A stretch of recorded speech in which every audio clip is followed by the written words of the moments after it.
Alrighty, the last thing we're going to do with factoring is factoring special products. And just like when we first learned how to make the special products, this isn't a lesson that is just completely essential for you to learn for the rest of your life. It will make factoring way easier if you understand it, but this is kind of just like a shortcut lesson. So first I'm going to ask you to factor these two things, completely ignoring these two boxes. Okay, I just want you to factor them using the X factor, using the processes you've already learned. So I'm going to go ahead and pause the video, work them out, and you do the same. Okay, so here's the answers I came up with. For the first one, I got 2x minus 1, all squared. And then for the second one, I got 2x plus 3 and 2x minus 3. So what you may recognize at this point is that these were our special products. So the one on the left here, this one corresponds with this multiplication problem, right? And that is what we referred to as a perfect square trinomial, okay? Let me erase my big X's I had here. That was this side right here, okay? On the right-hand side, we had this problem, which correspond with this answer, okay? And that's what we called a difference of two squares. So let's kind of recap these things and why they're called what they are and how you get what you get. So starting with a perfect square trinomial. When we first did this, we saw that the problem started as this short little quick thing, just a plus b all squared. And that's what we see in our answer right here. In this case, it was 2x minus 1 all squared. What we got for our answer was the first term squared as the first piece, the second term squared as the last piece, and then the middle term was 2 times those two things put together. Okay, so let's kind of see how this aligns in our problem. So 4x squared, that's the first term in our trinomial. That was the result of squaring 2x. Okay, the last term was a 1. Well, that's the result of squaring this 1. The middle term here was 4x. Well, that's the result of putting 2x and 1 together and then doubling it. Okay, so this one is an example of a perfect square trinomial. If you remember this relationship, if you remember that a plus b all squared is equal to a squared plus 2ab plus b squared, then factoring, you don't actually have to do the X factor. You don't have to go through all the steps. You just write it down. You just know that those two things are the same, and you can skip kind of all the long pieces, all the hard work we do. So same with this right-hand side. We learned the difference of two squares is called that because it's a difference, subtraction, of two perfect squares. Okay, so in this case, 4x squared, that is a perfect square, and it's the result of squaring 2x. 9, that's a perfect square, and it's the result of squaring 3.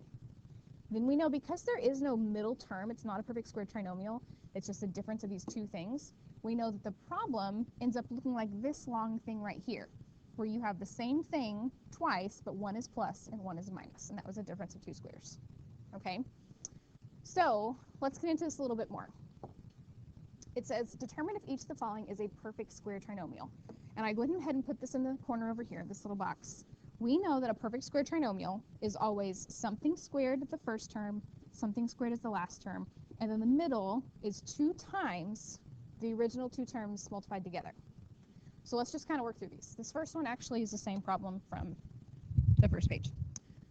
Is this a perfect square? Well, yes, it's the result of 2x times 2x. Is this a perfect square? Well, yes, it's the result of 1 times 1, right? But now the middle term is the tricky one. If I multiply these two things together, what's 2x times 1? Well, 2x. If I double it, do I get that? And yes, I do. So yes, this is a perfect square trinomial. Okay? Next one. Is this a perfect square trinomial? Well, 81x squared, that's the result of 9x times 9x. 25, that's the result of 5 times 5. But then I need to check my middle term. 9x times 5, that's 45x. And I double it, check, yes, this is a perfect square trinomial. Okay, let me do one more and I'll have y'all try the last two. So again, is 9x squared a perfect square? Sure is, it's 3x times 3x. Is 64? Yes, it's 8 times 8. So now is the middle term the result of multiplying these together, 24x, and doubling it? No, right? What we should have had there is 48x, right? But we didn't, we had a 15, so that means it is not a perfect square trinomial. Okay, So I'm going to pause it, and y'all try the last two. Y'all pause it as well, and then we will see how you do. All right, so here's what I have. I got that this fourth problem was not a perfect square trinomial because it didn't have a 56 as the middle term, which is what we needed to be 2 times those values multiplied together. Now, the last one you might have put in yes. You might have put yes. And that is actually incorrect. This is actually a no, okay? And the reason why is because of this negative right here. And we haven't talked about that yet. But if you look down at our answers, b squared is always going to be positive because it is the result of squaring something. Whether it's a negative times a negative or a positive times a positive, it has to be a positive, okay? So that one was actually a no, even though it looked very close to being a yes. If that had been a plus sign, then it would have been a yes, okay? So now it says, return to the problems above and factor those that are factorable. So I'm going to start with my yeses. Those are supposed to be the quick ones because I know that a perfect square trinomial is just the result of this, right? So I just need to take my square root of my first term, 2x, square root of my last term, 1, the sign right here, and I'm done. So the next one, square root of the first term, square root of the last term, sign right here, and I'm done. Okay? Now that only works if it's a perfect square trinomial. So I can't do any more on this page using that trick. Now, that does not mean that I can't actually still try to factor out these problems. Okay? So for example, let's take this third problem. It's not a perfect square trinomial, but that doesn't mean it can't be factored. So I'm going to go ahead and draw myself an x factor. There is no greatest common factor between the 3. So now I need to do 9, this is hard. 9 times 64, I don't know what that is. 64, 9, 3, 54, 57. Maybe I should choose a different one. 576, I'll persevere. And then my middle term was negative 15. Now I have to think about the factors of 576 and how it'll add to negative 15. Honestly, I have no stinking clue. So I'm going to pause this, work on it for a second, and let you know. Okay, of course, I have 3 problems that cannot be factored. But the point is that is not always the case, so you should always try, okay? So it just so happens that these 3 are all prime, but again, total coincidence. I'm not even going to write on the board because I know some people don't actually listen to these videos, they just watch. So you would continue and you do the x factor with all these problems and not give up, okay? So let's talk about difference of 2 squares. This is determine if the following is the difference of 2 squares. This is the easy one. You just look to see if it's a difference, subtraction, right? Which, look at all of them, they are. And then to see if they're 2 perfect squares. So the first one, yes. Because 1 times 1 is 1, 2x times 2x is 4x squared. The next one, difference 2 squares. So I've got the difference. Is 3 p squared a perfect square? No, because I can't do anything times anything to get 3. Okay? Next one, yes. Okay? X to the 4th, that's the result of x squared times x squared. 25y to the 6th, that's a result of 5y to the 3rd times 5y to the 3rd. Okay? Next one, yes, because this is the result of 10x times 10x. This is the result of 4 times 4. Okay? Y'all try the next 2. Okay? This one was a yes, because this is n to the 4th times n to the 4th. This one is 7k to the 3rd times 7k to the 3rd. Last one is actually a no, okay? This is 8 times 8, and this is 7 times 7, but x to the 7th is not a perfect square, okay? So the numbers look for a perfect square, but the exponents just have to be even, okay? Then exponents must be even. Now that we've established yes, no, yes, no, yes, no, it's very easy to figure out the original problem. So if I look down here at this little box, difference of 2 squares, when you have a squared minus b squared, which is what we have, we're going back the other direction, this way, your answer is just those square roots of those 2 pieces. One is a plus, one is a minus. So the first problem, we said yes it is, so I know it has to be something plus something, something minus something, right? Same with this one, same with this one, same with this one. Excuse me. So I'm going to go ahead and fill those in. I have to kind of get creative So for the first problem, I take the square root of the first term, which is just a 1. Take the square root of the second term, which is 2x. So 1 plus 2x, 1 minus 2x. That would be my answer. This third problem, I take the square root of the first term, so x to the fourth. Square root is x squared. Take my second term, square root is 5y cubed. And that's my answer. Okay, y'all try the third and fourth. Okay, you should have 10x plus 4 and 10x minus 4. And then this last one, you should have m to the fourth plus 7k cubed, m to the fourth minus 7k cubed.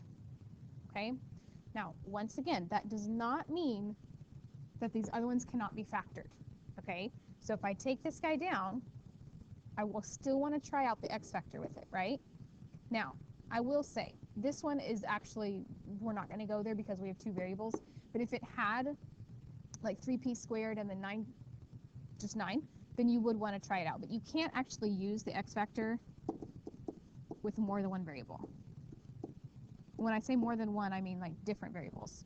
So maybe I should say with, I'm not going to say more than one, with two different, oh, my color changed, variables. So I'm not going to try it on that one. But yeah, we'll find another one where that will be the case.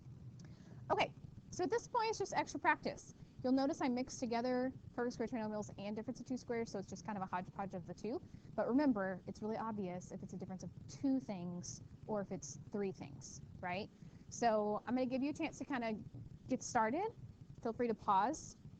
I'm going to go ahead and talk through all of them just in case you need a few more examples talked out. But also feel free to just work through and then check back with me. So this first problem is 3 pieces, so I know there's a possibility for it to be a perfect square trinomial. So I'm going to check. Is this a perfect square? Yes, it is. It's 11x as its square root. Is this perfect square? Yes, it is. Square root would be 2. So I put them together, multiply 22x, and I double it, and I do get 44x. So this is a difference of two squares. No, sorry. It is a perfect square trinomial. So that means my answer has to look like this, okay? It's going to be a subtraction sign because of this right here. And then I just plug in the square root. So 11x minus 2 squared. Okay? That's my answer. So now the next one. Obviously, it's not a perfect square trinomial because there's only two things. So I'm going to check to see if it's a difference of two squares. It is a difference. This is a perfect square. This is a perfect square. So I know my answer is just this, and I put the square roots in there. So square root of 9x squared is 3x. Square root of this is 12y squared. It's kind of hard to see. 12y squared. That's my answer. Okay. Next one, again, can't be a difference of two squares because there's 3 pieces here. So I'm going to check. Is this a perfect square? Yes. 7x. Is this a perfect square? Yes. 10. Put them together. I get 70x. Double it, and I get 140. So my answer is just 7x plus 10 squared. Last one, obviously this has to be a difference of two squares if it's anything. So is this a perfect square? Yes, it is. It's 11x. Is this a perfect square? Yes. 2y to the fourth. So my answer, 11x plus 2y to the fourth, 11x minus 2y to the fourth. Alrighty. One more problem. A rectangular piece of cloth must be cut to make a tablecloth. The area needed is 16x squared minus 24x plus 9 squared. Find the expression for the dimensions and for the perimeter once it's been cut, okay?